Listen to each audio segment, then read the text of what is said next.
What if I told you the Roman Empire would be worth over $45 trillion today? That the British Empire once steered a quarter of the world's wealth, with a single navy enforcing trade from sunrise to sunset, and that some of history's richest empires didn't fall to swords or cannons, but to bad economics, hyperinflation, and unpaid debts?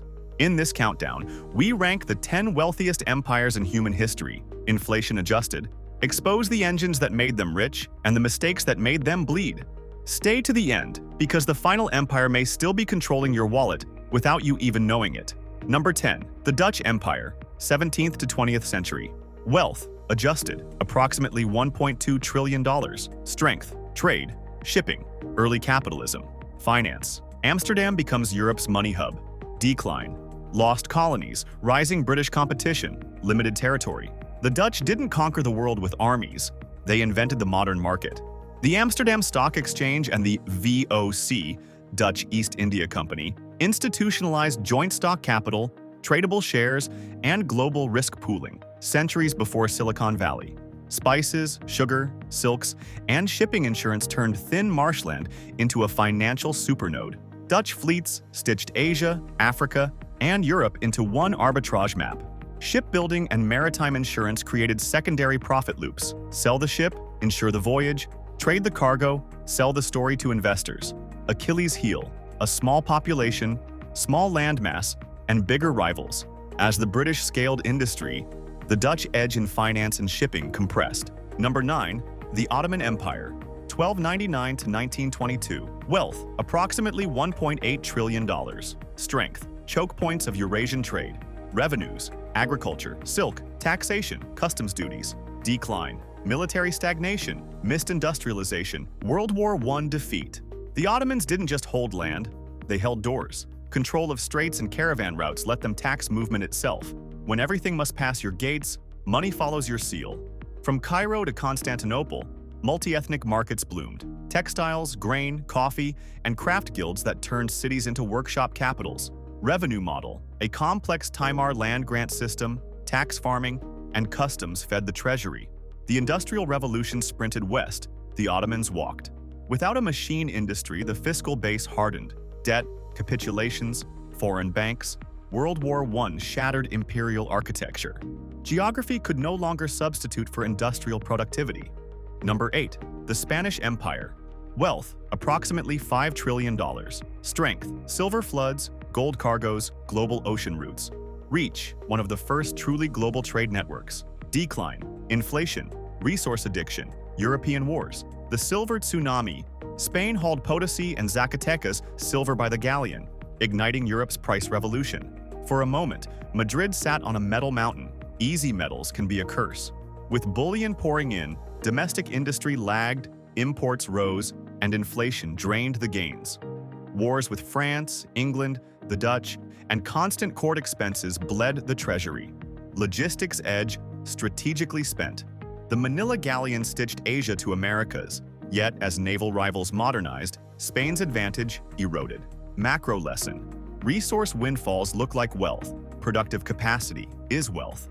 Spain had the first, it underinvested in the second. Number 7. The Soviet Union, 1922 to 1991. Wealth, approximately $9 trillion. Strength, oil, gas, heavy industry, military-industrial complex. Scale, controlled 1/6 of Earth's land. Collapse, inefficiency, isolation, debt, systemic failure. The USSR could mobilize production faster than markets. Steel, tanks, rockets. It put humans in space and industries on schedule. The hidden cost. Without price signals, factories hit quotas but missed needs. Shortages, waste, and quality drift compounded across the system. Debt spiral and tech lag. Western microelectronics and management science outpaced Soviet planning. By the late 1980s, the economic engine seized. Number 6.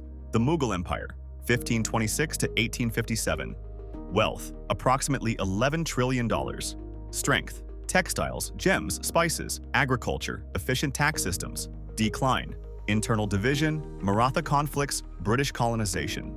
Pre-industrial India under the Mughals dominated cotton textiles, muslin, calico, chintz, exported from port cities that beat to the drum of global demand. Fiscal machine. The zapped revenue system and an expansive agrarian base made the treasury hum. Caravan cities linked Persia, Central Asia, and the Indian Ocean. Cultural capital, Agra, Lahore, Delhi, poured money into monuments and craft guilds. Wealth signaled in stone and silk. Strategic vulnerability. As European companies arrived with guns, charts, and credit, they captured trade nodes, then territory, then taxation rights. Fragmentation at the top, local resistance, and British corporate imperialism converted a wealthy subcontinent into a colonial revenue base. Number 5. The Qing Dynasty, China, 1644 to 1912. Wealth, approximately $15 trillion. Strength, huge population, self-sustaining domestic markets, silk, porcelain, tea. Share of global GDP, 18th century, approximately 1/3 of the world. The Qing didn't need the world to get wealthy. The world needed the Qing. A vast internal market, tens of millions of buyers, absorbed output and stabilized revenue. Scale itself was the strategy. Hard goods, hard currency, tea, porcelain, silk poured outward. Silver poured in. The Qing preferred specie settlements. If you wanted their goods, you paid hard money. Strategic blind spot. When industrial gunboats arrived and opium finance hollowed silver stocks, the old operating system crashed. Reform came late. Rebellions, Taiping, Boxer, drained the core. Number 4.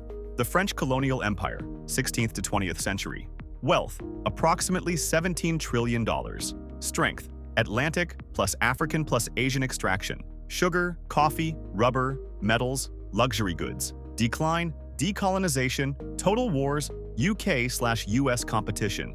France's wealth emerged from a spread portfolio. Caribbean sugar, Indo-Chinese rice, African rubber, and minerals, insured and escorted by the state. The empire was a profit grid. From taste to treasury. Paris monetized luxury, perfume, fashion, fine goods, while the colonies fed raw margins. Culture and commerce reinforced each other. Brand France lifted price power. Strategic squeeze. The world wars burned capital.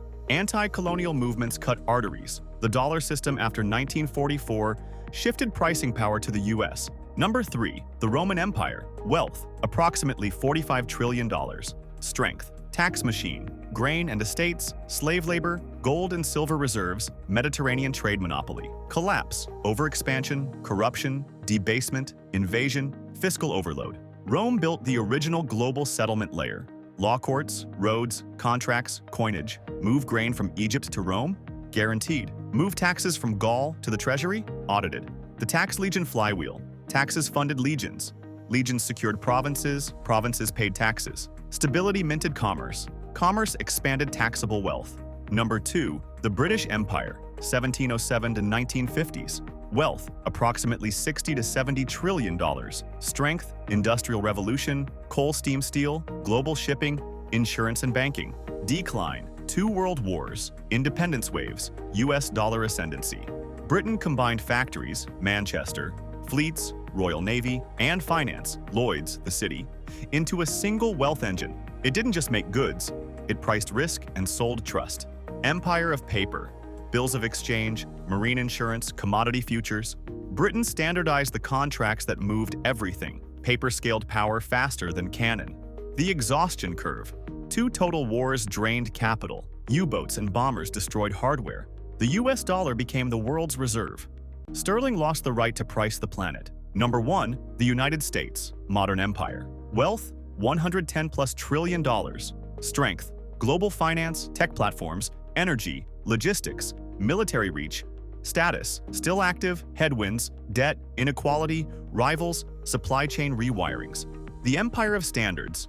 The US doesn't collect tribute with legions, it collects interest and fees with standards. SWIFT, Visa, MasterCard, NYSE/NASDAQ. Big tech clouds, IP and patents, Hollywood and music catalogs. If it's priced in dollars, clears in New York, or streams from US servers, the US takes a cut. Risk dashboard, public debt up, geopolitical rivals pushing currency alternatives, supply chain splits, AI labor shifts. But the US retains rule-writing leverage across finance, standards, and compute. Drop a comment. Which entry shocked you the most? And what modern empire do you think is forming right now?